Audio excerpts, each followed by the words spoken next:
अरहंताणम नमो अरहंताणम नमो अरहंताणम। ध्यान के द्वारा आपको जो उपलब्ध होगा, न पदार्थ समाप्त होगा और न चेतना समाप्त होगी। समाप्त किसी को नहीं करना है, हमें तो बनाए रखना है, समाप्त नहीं करना है।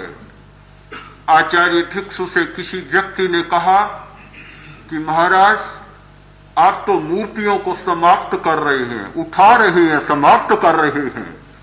आचार्य भिक्षु ने कहा मैं मूर्तियों को उठाने वाला कौन, समाप्त करने वाला कौन? कौन समाप्त करने वाला? तो क्या करते हैं, मैं मूर्ति को मूर्ति मानता हूं, चेतना को चेतना मानता हूं, बस और कुछ नहीं करता, और कुछ नहीं करता। ध्यान के द्वारा आपको और कुछ नहीं करना है, न पदार्थ को समाप्त करना है, न पदार्थ को छोड़ना है और न उसे मिटाना है, न अपने आप को मिटाना है।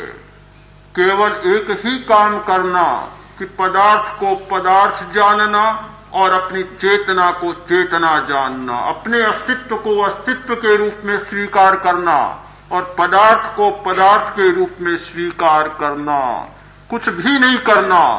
और वास्तव में कहूं तो यह कहना चाहिए कि कुछ करना ही नहीं।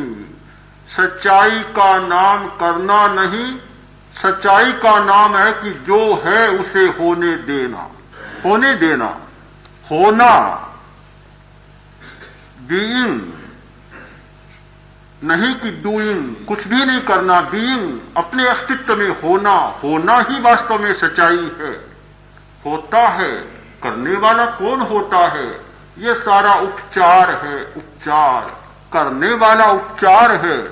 पदार्थ होता है, दूसरा केवल निमित्त बनता है और वह मान लेता है कि मैंने बहुत बड़ा काम किया। हम सब निमित्त हैं, निमित्त। कोई वास्तव में उपादान नहीं बनता। किसी व्यक्ति में आज तक ये क्षमता नहीं कि उपादान को बदल सके, किसी व्यक्ति में नहीं। किंतु कह सकता हूं किसी ईश्वर में भी एक क्षमता नहीं कि उपादान को बदल सके। उपादान को दुनिया में कोई नहीं बदल सकता, न कोई वैज्ञानिक बदल सकता, न कोई ध्यान की सामर्थ्य उपलब्ध करने वाला बदल सकता और न कोई ईश्वरीय सत्ता बदल सकती। उपादान को कोई नहीं बदल सकता। केवल निमित्तों का यह सारा नाटक है। हम लोग निमित्तों का अभिनय करते चले जा रहे हैं और बहुत बड़े अपने कर्तृत्व को मानते चले जा रहे हैं।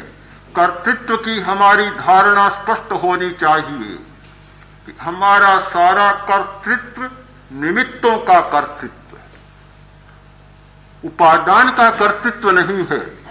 यदि कोई एक व्यक्ति चेतन को अचेतन बना दे तो मानता हूं कि बहुत बड़ा कर्तृत्व होगा। अचेतन को चेतन बना दे तो मानता हूं बहुत बड़ा कर्तृत्व होगा।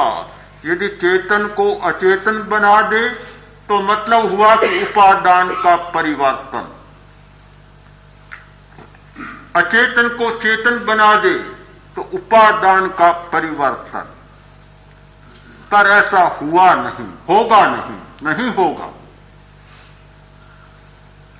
जो जिन्स में परिवर्तन किए जाते हैं,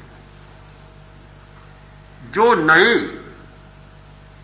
तत्व बनाए जाते हैं, वे मात्र पर्यायों के परिवर्तन हैं या व्यवस्थाओं का परिवर्तन है, उपादान का परिवर्तन नहीं है। शंकर बाजरा, कलमी आम, दो नस्ल के संयोग से एक तीसरी जाति का उत्पादन। पहले तो खच्चर ही होता था और आज के संयोगों ने न जाने कितने खच्चर पैदा कर दिए।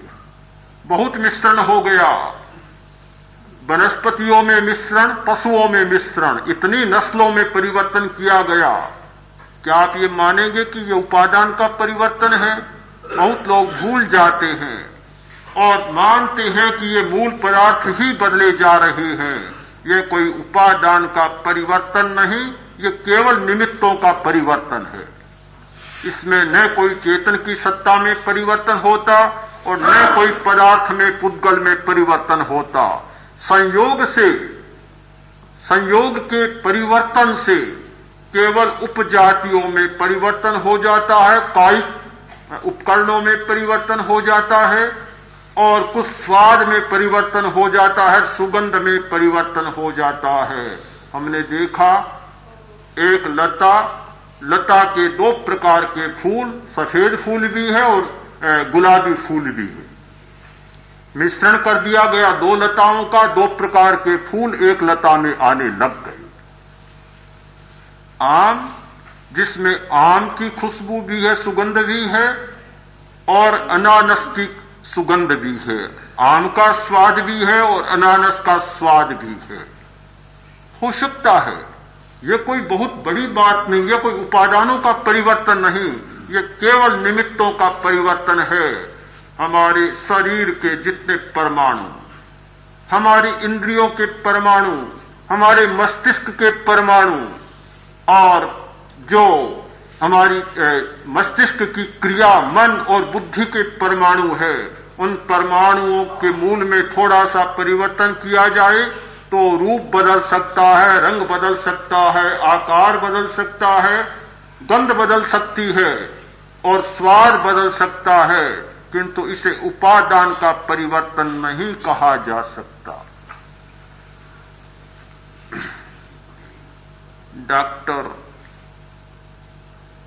इरविन श्रोडिंगर ने एक बात की चर्चा की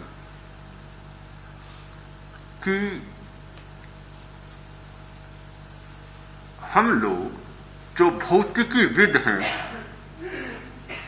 वे केवल इस बात में उलझे हुए हैं कि पदार्थ का मूल कण है या तरंग है। इस बात को ही सुलझाने का प्रयत्न कर रहे हैं, किंतु उन्होंने बताया कि मेरी दृष्टि में यह कोई बहुत महत्व का प्रश्न नहीं है, यह कोई बहुत बड़ी गुत्थी नहीं है। मूल गुत्थी है वह यह है कि पदार्थ का मूल चेतन है या अचेतन है, पदार्थ चेतन है या अचेतन है, या चेतन और अचेतन के संबंधों की पारस्परिक गुत्थी को कैसे सुलझाया जा सकता है। विज्ञान के सामने सबसे बड़ी चुनौती यह है और सबसे बड़ा प्रश्न यह है, क्योंकि वैज्ञानिकों ने ज्ञाता के बारे में बिल्कुल ही एक भ्रांति पैदा कर दी। इसलिए आज वैज्ञानिक के सामने सबसे बड़ी चुनौती है कि चेतन सत्ता है या नहीं।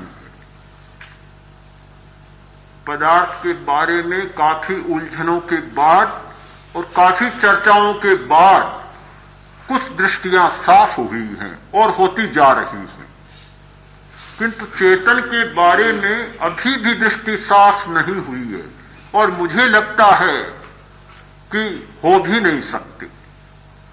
चेतन को जानने का जो उपाय है वह है स्वयं का अनुभव और अपने संवेदन का निर्मलीकरण और शुद्धिकरण। जब तक हम अपने संवेदन को शुद्ध नहीं करेंगे और राग द्वेष का जीवन जिएंगे, मूर्छा का जीवन जिएंगे, तब तक आत्मा के बारे में हमारी धारणा स्पष्ट नहीं हो सकती, हम ज्ञाता के बारे में नहीं जान सकते।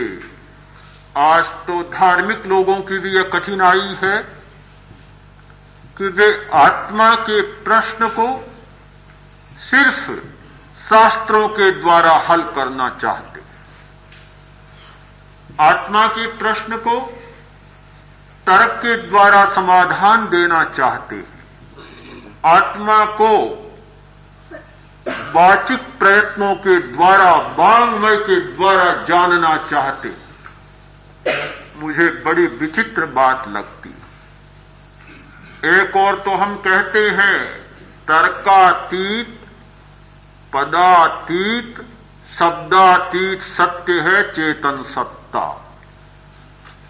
कितना विरोधाभास होगा कि जिसे पदातीत मानते हैं, किसी पद के द्वारा वह नहीं जाना जा सकता।